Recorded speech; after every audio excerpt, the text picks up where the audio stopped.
ఏపీలో ఇటీవల సస్పెండ్ అయిన ఎస్పీలపై క్రమశిక్షణా చర్యలకు సిఫారసు చేశారు సీఎస్ జవహర్ రెడ్డి.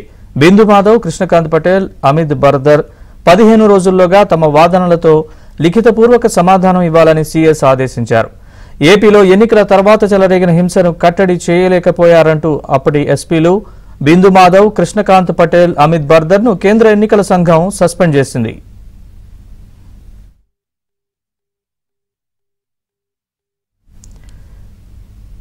ఇక ఏపీ సీఎస్ జవహర్ రెడ్డి లిఖితపూర్వక సమాధానం ఇవ్వాలంటూ ఇటీవల సస్పెండ్ అయిన ఎస్పీలకు ఆదేశాలు జారీ చేశారు. ఈ అంశానికి సంబంధించిన పూర్తి వివరాలు మా ప్రతినిధి సత్యాన్ని అడిగి తెలుసుకుందాం. సత్య, సీఎస్ జవహర్ రెడ్డి ఉత్తర్వులకు సంబంధించిన పూర్తి అప్డేట్స్ చెప్పండి.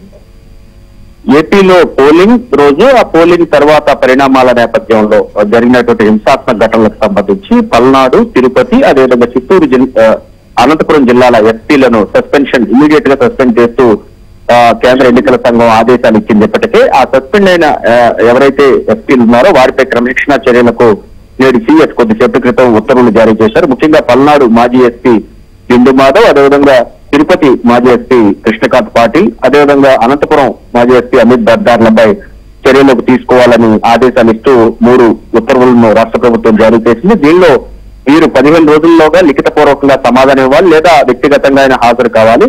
హాజరు కాని పక్షంలో వారు పైన ఉన్నటువంటి అభియోగాలన్నింటినీ కూడా అంగీకరిస్తున్నట్టుగా భావించి వారిపై చర్యలు ఉంటాయని కూడా ఆ ఉత్తర్వుల్లో పేర్కొన్నారు.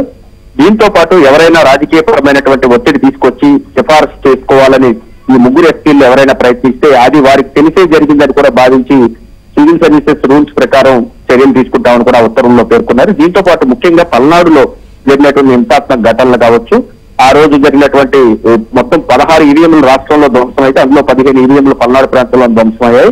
20 వైలెన్స్ సంబంధించిన 20 సంఘటనలు కూడా జరిగాయి. వీటికి సంబంధించి ఎందుకు మీరు నియంత్రించలేకపోయారనేది వివరణ ఇవ్వాల్సిందిగా 15 రోజుల్లోగా లిఖితపూర్వకంగా హాజరు కావాల్సిందిగా కూడా సీఎస్ ఇచ్చిన ఉత్తర్వుల్లో పేర్కొన్నారు. మరోవైపు అటు అనంతపురం మాజీ ఎస్పీ అమిత్ బర్దార్ కూడా అక్కడ అనంతపురంలో ఎవరైతే పోటీ చేస్తూ ఉన్నారో తెలుగుదేశం, వైసీపీ నాయకుల మధ్య జరిగిన ఘర్షణలు, ఆ రోజు అల్లర్లు, మూకలు రోడ్ల మీదకి వచ్చి దాడులు చేసుకోవడం లాంటి సంఘటనలు ఎందుకు నియంత్రించలేకపోయారనే దాని మీద కూడా వివరణ ఇవ్వాల్సిందిగా ఆదేశించారు. అదేవిధంగా తిరుపతిలో పులవర్తి నాని పైన జరిగిన అటాక్ కావచ్చు, యూనివర్సిటీలో జరిగిన అటాక్ కావచ్చు, అంతకుముందు వైసీపీ నాయకులు, అదేవిధంగా టీడీపీ నాయకుల మధ్య జరిగినటువంటి గొడవలు, కొట్లాటలు కావచ్చు, వీటికి సంబంధించి ఎందుకు క్రమశిక్షణ పూర్తి స్థాయిలో అదుపులోకి తేలేకపోయారనే అంశంపై 15 రోజుల్లోగా వివరణ ఇవ్వాలని లిఖితపూర్వకంగా ఆదేశాలు ఇచ్చారు. ఈ ఆదేశాల మేరకు సస్పెండ్ అయినటువంటి 3 ఎస్పీలు కూడా తమను డిఫైన్ చేసుకుంటూ వివరణ ఇవ్వాల్సిందిగా ఆదేశించారు. ఒక వివరణ ఇవ్వని పక్షంలో సివిల్ సర్వీస్ రూల్స్ ప్రకారం వారిపై చర్యలు తీసుకుంటామని కూడా ఆ ఉత్తర్వుల్లో పేర్కొన్న పరిస్థితి అయితే సత్య. అదేవిధంగా సిట్ దర్యాప్తు కూడా కొనసాగుతోంది. సో